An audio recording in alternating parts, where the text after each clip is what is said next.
नाम कबीर। चार दाग से सतगुरु न्यारे, अजरो अमर शरीर। चार दाग से सतगुरु न्यारे, अजरो अमर शरीर। दास मलूक सलूक कहत है, खोजो खसम कबीर। जय पोरे मन परमेश्वर नाम कबीर। जय पोरे मन साहेब नाम कबीर। अब क्या बता रहे हैं कि काशी शहर को छोड़कर परमेश्वर मगहर में जाके, मगहर स्थान से, मगहर एक स्थान है गोरखपुर जिला से, गोरखपुर शहर से 25 किलोमीटर की दूरी पर एक मगहर स्थान है। अब उसमें संत कबीर नगर नाम का एक जिला बन गया अलग से, मालिक के नाम से। उसमें वो मगहर स्थान है। वहाँ का राजा जो नवाब था बिजली खान थे। बिजली खान पठान मुसलमान थे और काशी नगर के राजा थे वीरदेव सिंह बघेल थे। और ये दोनों ही परमात्मा कबीर जी के शिष्य हुए थे। ये शिष्य कैसे हुए थे, थोड़ी सी इनकी घटना सुनाते हैं। एक समय मगहर स्टेट में, मगहर क्षेत्र में, बिजली खां पठान के राज्य में इतना सूखा गिर गया, तराही तराही मच गई, पशु पक्षी मरने लग गए। जितने भी हिंदू धर्म के, क्योंकि हिंदू और मुसलमान मगहर नगर के अंदर 50-50 हैं, पहले भी थे आज भी हैं।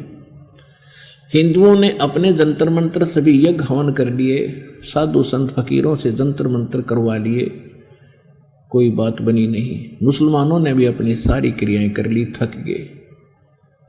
अब तो मृत्यु शेष नजर आवत थी। उसी समय किसी ने बता दिया कि काशी शहर के अंदर एक महान पुरुष रहते हैं, कबीर नाम है उनका। यदि वो रजा बख्श देंगे तो वर्षा हो सकती है, तुम्हारा जीवन रक्षा हो सकती है। वीरदेव सिंह बघेल ने 2 नौकर भेज दिए, सैनिक भेज दिए, सिपाही। और किसने, बिजली खां पठान ने 2 सैनिक भेज दिए काशी में। और वीर सिंह बघेल वहाँ का नरेश था, उसके नाम चिट्ठी लिख दी कि आपके शहर में कबीर नाम के कोई महापुरुष है और मैं सैनिक भेज रहा हूँ, कृपया इनके साथ घोड़ों पर बैठा के उस संत को हमारे यहाँ भेजना। ऐसे ऐसे हमारे ऊपर एक बहुत बड़ी आपत्ति आई है। तो जो ही वीरदेव सिंह बघेल ने वो चिट्ठी पढ़ी, क्योंकि वह शिष्य हो चुका था परमेश्वर कबीर जी के और वो भगवान के विधान से बहुत सा परिचित हो चुका था, उसने तुरंत चिट्ठी लिखी और सैनिकों से कहा कि चिट्ठी जाकर बिजली खां पठान को दे दो। चिट्ठी में क्या लिखा था कि बिजली खां, आप पूरा क्षेत्र आपका जीवन और मृत्यु से जूझ रहा है और संत को आप ऐसे बुला रहे हो जैसे एक नौकर को बुलाया जाता है। अरे भले पुरुष, कुछ विधान समझो, खुद आकर नाक रगड़ो, सहर्ष स्वीकार करो, आत्मा से पुकार करो, वो प्रसन्न होकर चलेंगे तो कुछ रजा बख्शेंगे। यदि मैं बाई ऑर्डर भेज भी दूंगा और उन्होंने रजा नहीं बख्शी, भले पुरुष, कैसे कल्याण होगा तेरा। तो वो समझ गया तुरंत। उसी समय सेना लेकर 10-20 अपने अंगरक्षक और घोड़े पर सवार होकर तुरंत वहाँ से चल पड़ा। वीर सिंह बघेल से मिला, वीर सिंह बघेल के साथ फिर वहाँ गए, परमात्मा के चरणों में दंडवत प्रणाम किया दोनों ने। तब परमेश्वर को उस वीरदेव सिंह बघेल ने परिचय कराया कि महाराज जी, ये बिजली खां पठान नगर स्टेट के यानी रियासत के ये नवाब हैं, इनके ऊपर ऐसी आपत्ति आई है, भाई बता तू, अपने मुख से कह। तब उन्हें सारा दुख रोया कि महाराज, कति अंतिम घड़ी में है सब, सारी की सारी जनता और कुछ समय के मेहमान हैं, दया करो, वर्षा नहीं हो रही है, आप रजा बख्शो दाता। परमात्मा बोले भी साधु संत और बहुत है, मैं तो एक मजदूर आदमी हूँ और ठीक है भगवान की भक्ति जरूर करता हूँ, पर मैं और किसी साधु संतों से भी ट्राई करो। कहने लगे जी हमने सब जगह थक लिए, कोई स्थान नहीं छोड़ा, कोई संत भगत हमने नहीं छोड़ा। वहाँ हिंदू भी हैं, हिंदुओं ने भी अपनी कोशिश कर ली, पर कोई बात नहीं बन पा रही। परमात्मा बोले चलो। अब मालिक बैठकर उनके साथ, अब उधर से क्या हुआ कि ये जो संत हैं इनमें ईर्षा नहीं जाती। गोरखनाथ ये क्या होते हैं, जितने भी संत पहले अच्छे जो सुप्रसिद्ध थे, ये क्या था, पिछले जन्म के पुण्यकर्मी प्राणी थे, और फिर ये मृत्यु के उपरांत ये पितरलोक में चले जाते हैं, एज ए पितर रहते हैं। तो पिछले संस्कार इनके फिर भी कुछ विद्यमान रहते हैं, और जैसा इंसान इस शरीर में भाव स्वभाव होता है, वैसा ही सूक्ष्म शरीर में स्वभाव तो मन के अंदर है, आत्मा में है। तो इसको पता चला कि ऐसे कोई कबीर नाम का कोई संत आने वाला है, किसको, गोरखनाथ को, और वो अगर उस क्षेत्र में वर्षा करा देगा, क्योंकि गोरखनाथ का गोरखपुर जो स्थान है वहाँ उसका बहुत ज़्यादा प्रभुता रही है, गोरख टीला भी बना हुआ वहाँ पर। तो इसको वहाँ उस पितरलोक में भी चिंता बन गई, इज्जत और बेइज्जती की। और वहाँ से एक साधु रूप बना के, और मगर के बाहर एक छोटा सा तालाब था, खेतों में छोटी सी जोड़ी होती है इस क्षेत्र में, खासकर छोटी सी तलैया बोलते हैं, छोटी जोड़ी कहते हैं हमारे यहाँ, यानी बहुत छोटा तालाब। वो सूखा पड़ा था, उसके किनारे बैठ गया, चमटा गाड़ के, वो त्रिशूल गाड़ के, आसन पदम लगा के।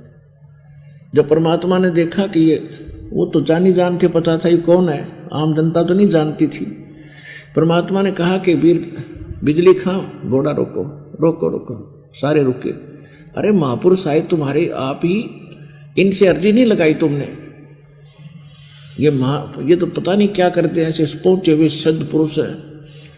तो बिजली खां पठान, क्योंकि हमारी एक वैसे भी एक वृत्ति बनी हुई है, हमारा स्वभाव बना हुआ है, हम साधु उसको मानते हैं जिसने बड़ी सी जटा रखा रखी हो, बड़े बड़े बाल हों, एक लंगोट बांध रखा हो शरीर पे, राख रूख रमा रखी हो, ढूंढे दाने पर गात फूक रखा हो, हम सोचते साधु वही है। तो परमात्मा ने सोचा था इनका फेर फड़क ना रह जाए, देख लिया था साधु सब ने, उन वीर सिंह बघेल ने भी देख लिया था कि बैठा है। तो परमात्मा को पता था इनके मन में दोष रहेगी कि इससे ना होगा तो इससे करवा लेंगे, तब तक वो करें नहीं जब मन में दो भाव रहेंगे तुम्हारे। तो परमात्मा ने सोचा पहले यह फड़क निकलवा दें इसकी। तो उन्होंने कहा कि बिजली खां पठान, अर्ज करो इनसे, ये तो कुछ भी कर सकते हैं, ऐसे सिद्ध पुरुष देख लो, इनके चेहरे से लगता है बड़े पहुंचे हुए महापुरुष है। अब सुना के कह रहे थे गोरखनाथ को, गोरखनाथ फूल गया, डोडा हो गया। अक्यों तक मना संत पाए तो मन ने सरा मेरे को प्रशंसा कर रहा था। तो वीर सिंह बिजली खां पठान ने जाके प्रणाम किया, कहा कि महाराज ऐसे ऐसे बुरा हाल हो गया हमारा, त्राही त्राही मच गई है, काफ़ी समय से वर्षा नहीं हो रही है, दया करो वर्षा करा दो, कोई जल व्यवस्था करो। गोरखनाथ जी उठे, वो त्रिशूल गाड़ रखा था जमीन पर, वो निकाला, उस जोड़ी के बीच में जाकर त्रिशूल मारा ऐसे जमीन में, और फिर निकाल दिया। उसमें से एक जल स्रोत निकला और वो तलैया भरगी, वह तलैया भरगी। तो परमात्मा बोले कबीर जी देखो भाई रे, तुम कहाँ घूम रहे थे, तुम्हारे गांव के गोरे बैठे महापुरुष ने कर दिया ना पानी पानी।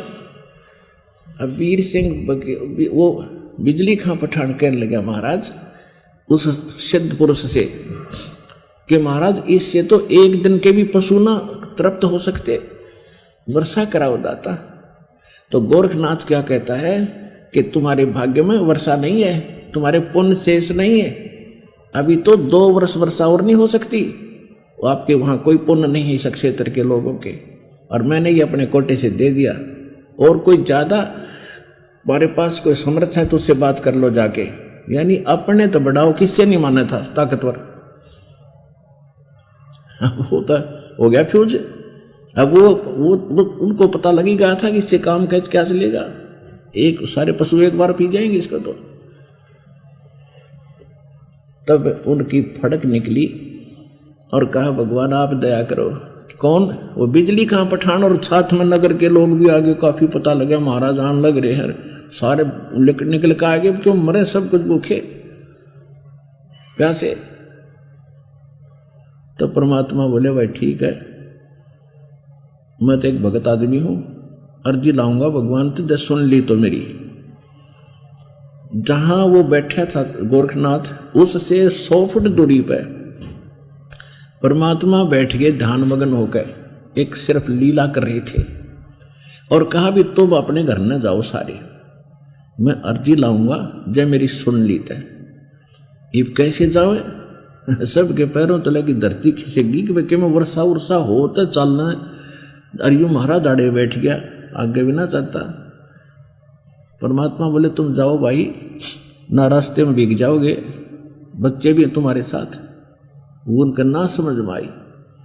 कुछ चल पड़े, कुछ आसपास खड़े थे, इतने में क्या देखा नो बादल आए गरज के, काली घटा छाएगी और मूसलधार वर्षा होने लगेगी।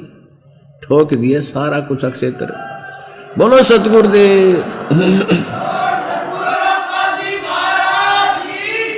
जल जल कर दिया 1 घंटे के अंदर, कति फुल्लम फुल। सारा गांव उमड़ के चरणों में गिर गया। गोरखनाथ ठाकर चमटा जाता रहा। गया कि मैं तो कह रहा था कि 2 वर्ष तो वर्षा नहीं हो गई, डूंडा ठा दिया। इस नाथ जय समर्थ सतगुरु जो चावे सो करही, और 14 कोट दूत जम डरही। ऊत भूत जम त्रास निवारे, और चित्रगुप्त के कागज पाड़े। ये समर्थ कबीर भगवान है। इस प्रकार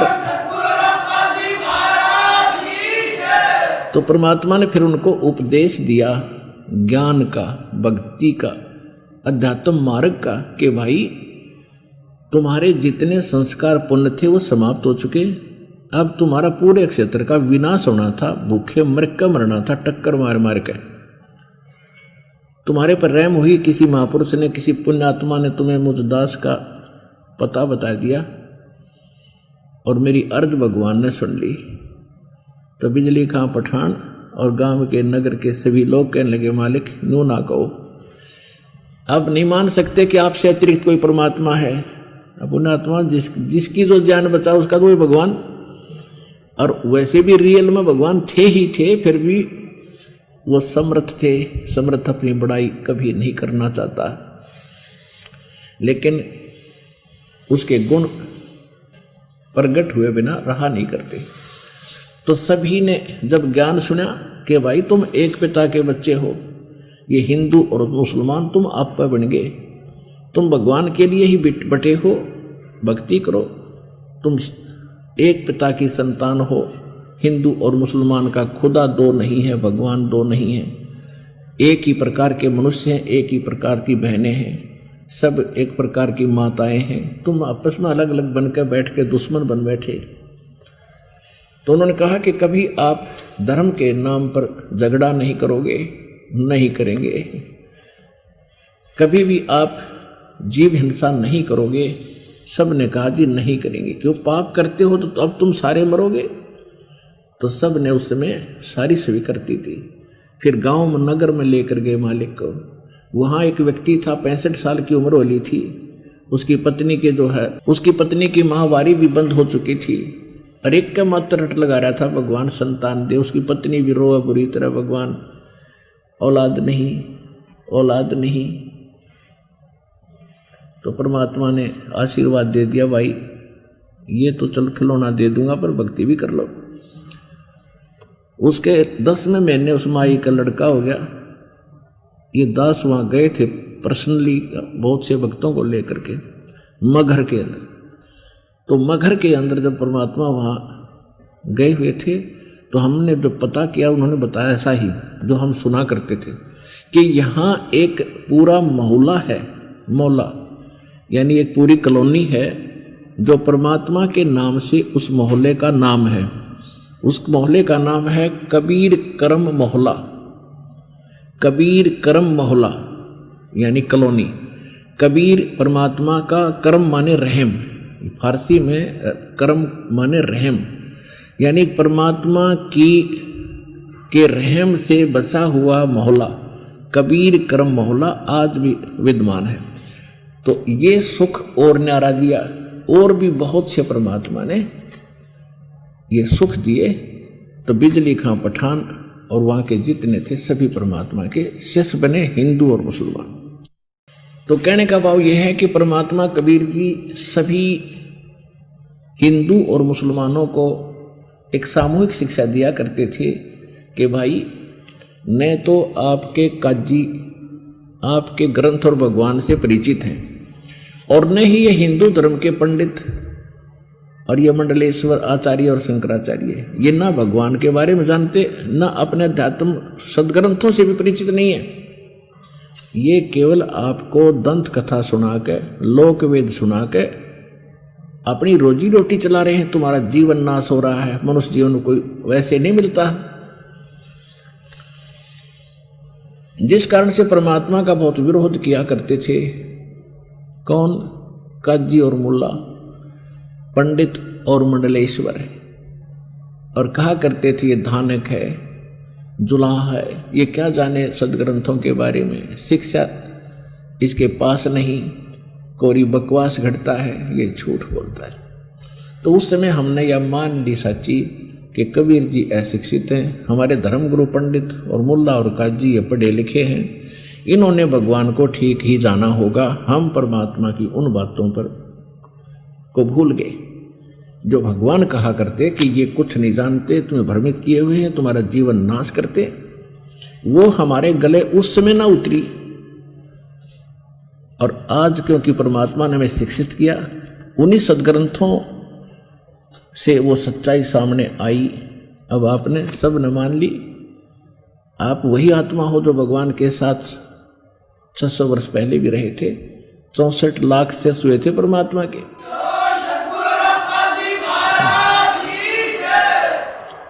आज से 600 वर्ष पहले जो भगवान आए थे, 120 वर्ष यहाँ प्रचार किया करते थे। ज्ञान गौणता मान्य नहीं करते, क्यों? ज्ञान तो हमारी बुद्धि में आवे नहीं था, क्योंकि हम इस बात से स्लिप कर जाती थी बुद्धि के कबीर जी अशिक्षित है और पंडित लोग शिक्षित हैं, काजी मुल्ला शिक्षित हैं।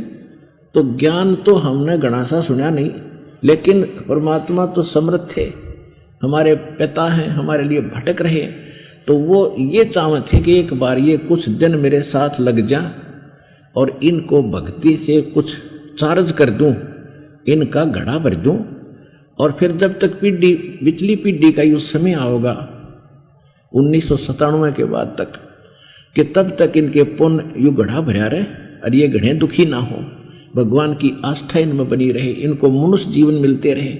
मनुष्य जीवन मिलते रहेंगे तो भगवान की चाह भी बनी रहेगी। वो चार्ज करना चाहते थे। इसलिए जितने भी 64 लाख से होना कोई बालकों का खेल नहीं, एक धानक के, एक जुलाहे के, एक मजदूर के, और कोई जंतर मंत्र जानता नहीं, कोई फू फा करता नहीं। आशीर्वाद दे दिया, सारे सुख। ऐसे कोड, ऐसे कैर टूट रहे थे जिन परिवारों पर परमात्मा के आशीर्वाद मात्र से सुख हो गया, ठीक हो गया, तो फिर सत्संग में भी आने लाएंगे। सत्संग में आने से क्या होता है कि परमात्मा के वचनों से भी हमारी बैटरी चार्ज होती है। इस तत्व ज्ञान के सुनने मात्र से भी, परम संत के वचन सुनने से भी, के मुख से सुनने से भी हमारे ऊपर बहुत पुण्य संग्रहित होते हैं और पाप का मैल उतरता है। तो फिर आने लगे और 100 जगह जाके गुण गाने लगे कि भगवान आए हैं, परमात्मा यानी परम शक्ति युक्त हैं, सब लागे कर्ण, और सब जो भी आज्ञा मालिक के पास सबको सुखी कर दिया। फिर तो हक्के बक्के रह जाते कि हम सब जगह धक्के खा लिए, मंडलेश्वरों के पास जा लिए, मुल्ला और काजियों के पास भटक लिए, हमें कोई राहत मिली नहीं, और इनसे आशीर्वाद मात्र से। और फिर नाम देते थे, प्रथम ये 5 नाम देते थे दाता, इनकी भक्ति करो। तो वो चार्ज कर गए हमारे को। 64 लाख से सो गए थे उसमें दाता के।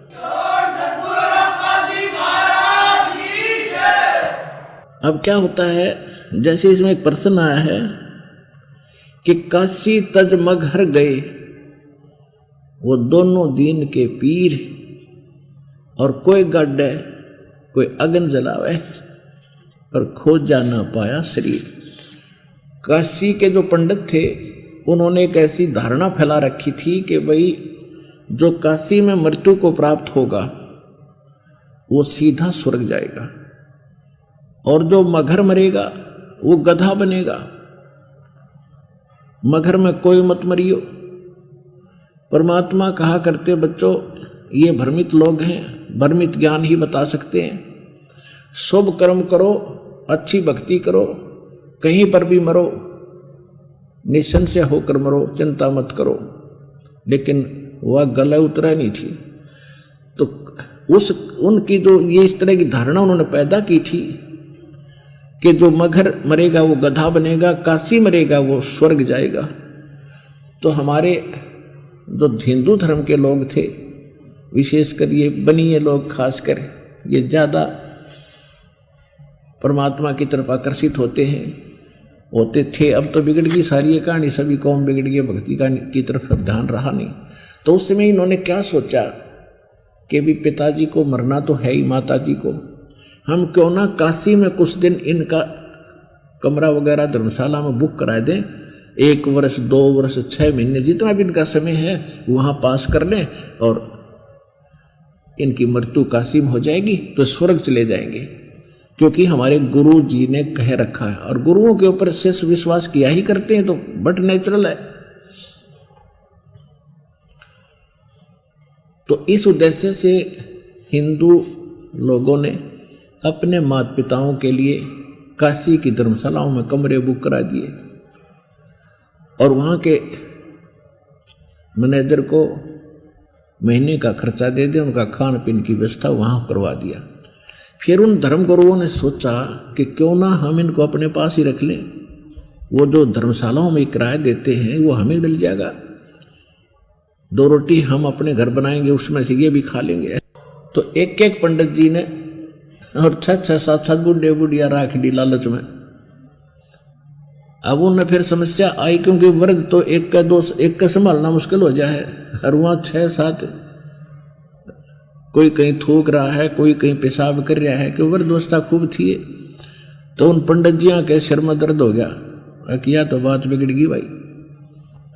पैसे के लालच में वो भला मोल ले ली उन्हें। फिर उन्हें क्या तरीका अपनाया कि इसकी इनकी कुकर टिकट कट रहे, कैसे पीछा छूटे इनते। एक अफवाह और फैला दी कि गंगा के किनारे, गंगा दरिया के किनारे एक आरा लगा दिया। आरा, ये मशीन लकड़ी काटने का आरा देखा होगा अपना, बड़े बड़े 5-6 फुट का, 7-8 फुट का लंबा होता है। उसकी एक ऐसा स्ट्रक्चर बनाया, एक स्थान बनाया, उसमें ऐसे बना के और उसके एक आरत सी बना दी, और उस आरत में आरा ऊपर चला जा, दूर हैंडल लगा दिए उसके 50, 20, 30 फुट 50 फुट दूर झाड़ बो जड़ा में, और वहाँ से उनका रस्सा बांध लिया, हैंडल रस्से को वहाँ बांध दिया। रस्सा ढीला कर दें और नीचे के रस्से को 1 बार 2 बार ऐसे कर दें, वो गर्दन कट गया। उन्होंने क्या तरीका अपनाया, अफवाह फैला दी कि परमात्मा की तरफ से एक क्रोंत आता है, क्रोंत आरा बोलते हैं इसको, और जिसने जल्दी स्वर्ग जाना हो उसके लिए स्पेशल फीस रख दी 100 रुपये।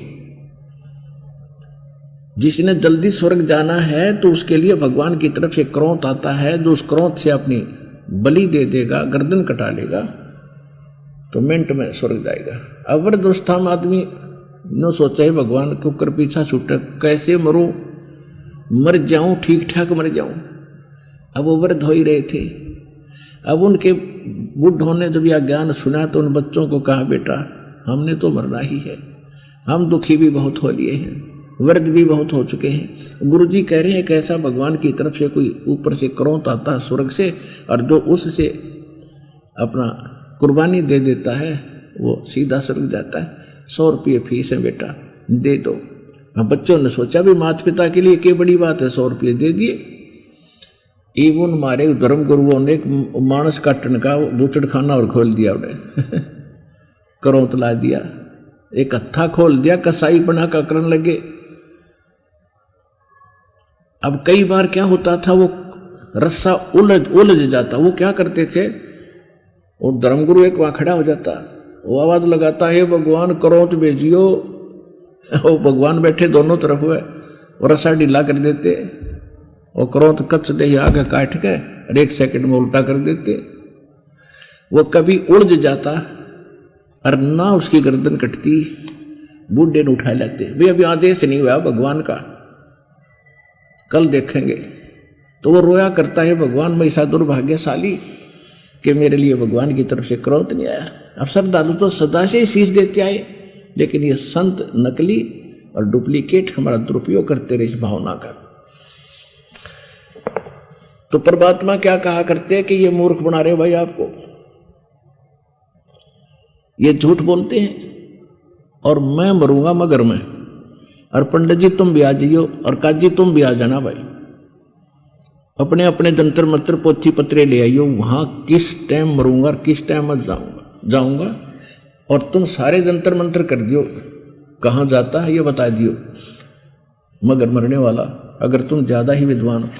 तो परमात्मा ने निर्धारित कर दिया कि उस दिन मैं मगर मैं शरीर छोड़ूंगा और आजियो पंडित जी तुम भी। उधर से बिजली, ये वीरदेव सिंह बघेल को पता चला, क्योंकि वो विशेष थे उनके परमात्मा के, कि हमारे गुरुदेव जो हैं मगर के अंदर अपना प्रस्थान करेंगे, प्रयाण करेंगे।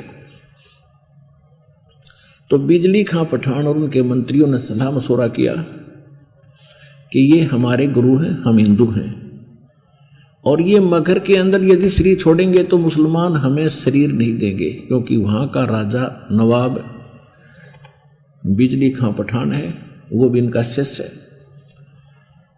तो उन्होंने क्या सोचा कि ये मुसलमान तरीके से परमात्मा का अंतिम संस्कार करेंगे तो हमारी बेइज्जती होगी हमारे गुरु की, हम करेंगे हिंदू रीति से, और यदि मुसलमान नहीं मानेंगे तो हम झगड़ा युद्ध करके जबरदस्ती सौ उठा के लाएंगे। ये फैसला करके सेना साथ लेकर बिजली और वीरदेव सिंह बघेल भी चल पड़ा। काशी के सब पंडित और भी दर्शक पैदल चले। परमात्मा 120 वर्ष शरीर हो चुका था मालिक का, 120 वर्ष लीला में शरीर, 120 वर्ष की आयु में, और काशी से लेकर मगर तक पैदल पहुंचे, 3 रोज में पहुंचे। तो वहां जाकर क्या देखा कि कोई जल नहीं था, उसमें यह बता रखा था कि शंकर भगवान ने उस मगर की भूमि को श्राप दे रखा है कि इसमें नीचे का पानी खत्म हो जाएगा। आसपास नीचे का पानी उसमें खारा था, दूर से लोग पीने के लिए लाते थे उस मगर की सीमा से बाहर। और एक नदी, एक दरिया बहा करती थी उसके साथ से, उसका नाम आमी नदी है, आमी नदी है। वो कति सूख गई थी, भगवान शंकर के श्राप से वो सूख गई थी।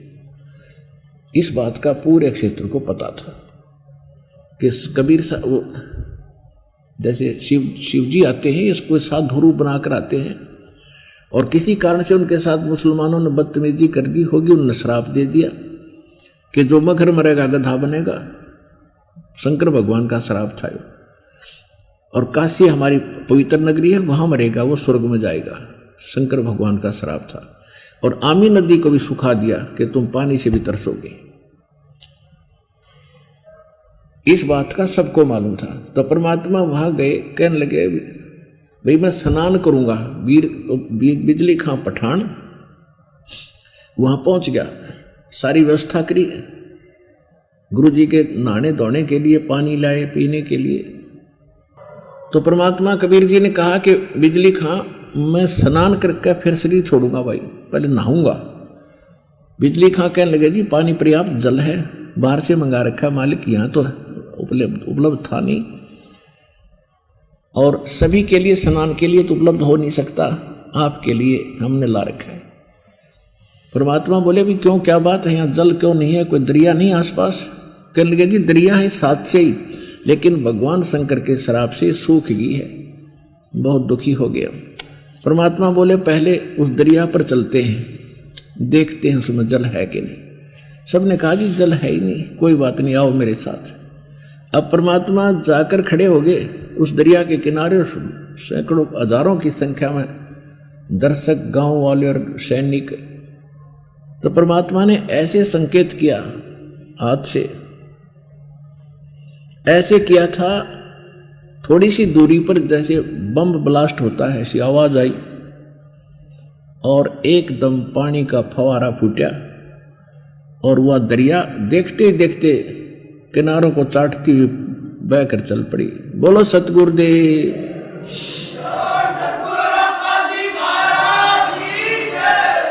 तो सभी ने स्नान किया और मलमल कर नहाए, सॉरी सब पिया, खूब बढ़िया स्वच्छ जल।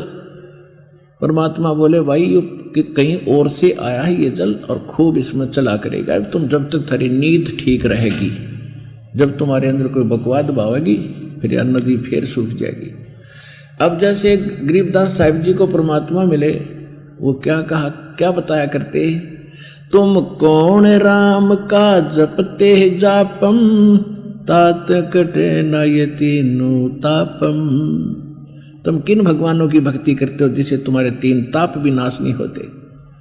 3 ताप के अंदर सूखा गिरना, अतिवृष्टि यानी घनी वर्षा फल डाना, और जैसे कोई किसी ने जंतर मंतर कर दिया, किसी ने श्राप दे दिया, कहते तुम्हारे ये बिना पूरे खत्म होते तुमसे। तुम किन भगवानों की भक्ति करते हो। समरथ का शरणाग हो रंग होरी हो, भाई कबू न हो काज राम रंग होरी हो। कहते समर्थ की शरण में आओ और कभी कोई तुम्हारा अकाज नहीं होगा, तुम्हारे काम नहीं बिगड़ेंगे, कोई हानि नहीं होगी। तुम कौन राम का जपते जापम और तात कटे ना तीनों तापम। भगवान शंकर ने श्राप दे रखा था 3 ताप के कारण, और वहां वो त्राही त्राही हो रही थी। परमात्मा ने 3 ताप का नाश कर दिया और उनको सुखी कर दिया।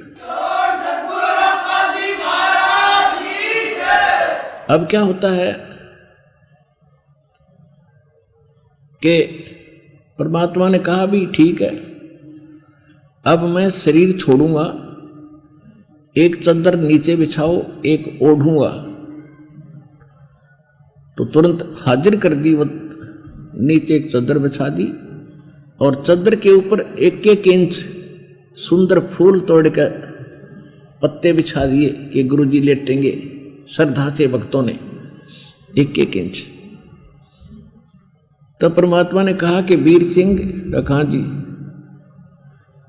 उधर से क्या था कि बिजली खां पठान जो मगहर के राजा थे, नरेश थे यानी नवाब थे, उन्होंने भी ये धारणा बना ली थी कि हम अपने गुरुजी का अंतिम संस्कार मुसलमान रीति से कब्र में दबाएंगे, अपनी रीति से करेंगे।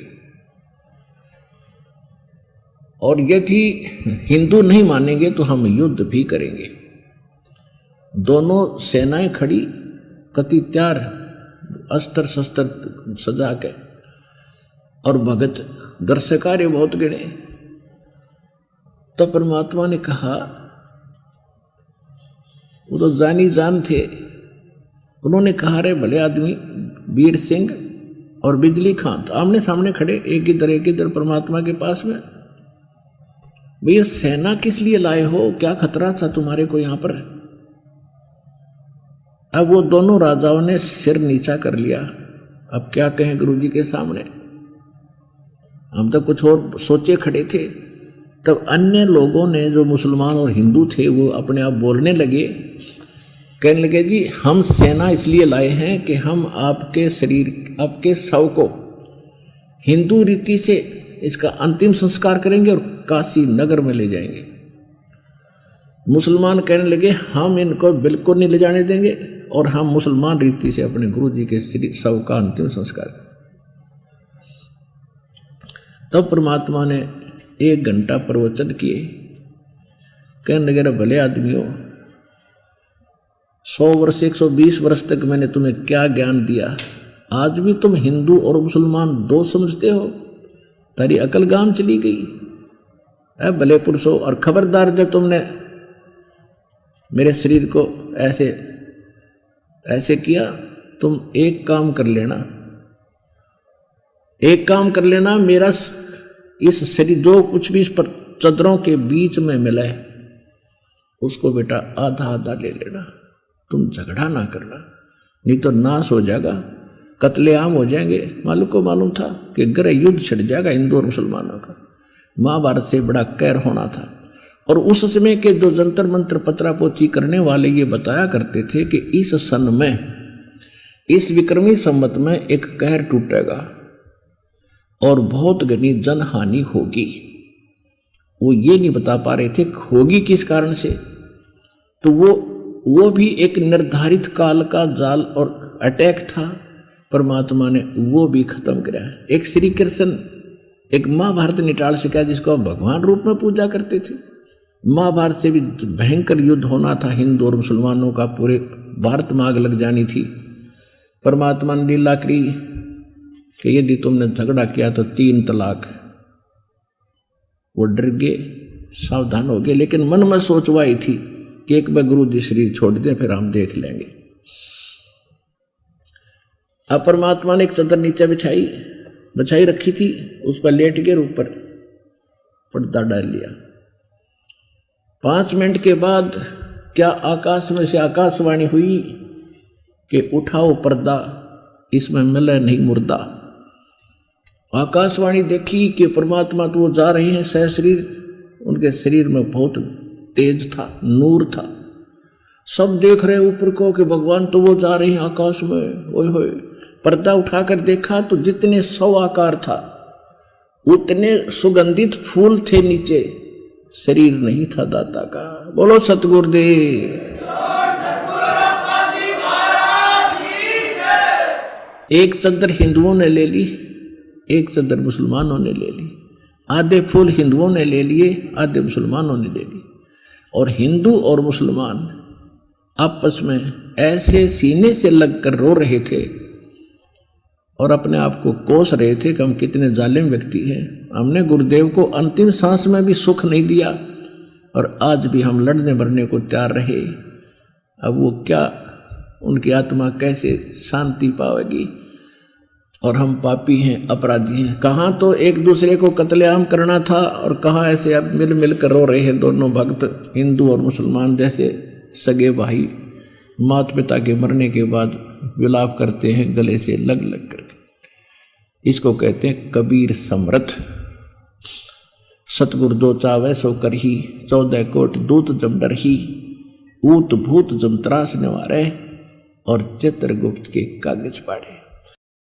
तो यहाँ जो आपने शब्द सुना था, इस एक पंक्ति को, संतों की एक पंक्ति को समझाने के लिए इतने उदाहरण और ये कथा सुनानी पड़ी।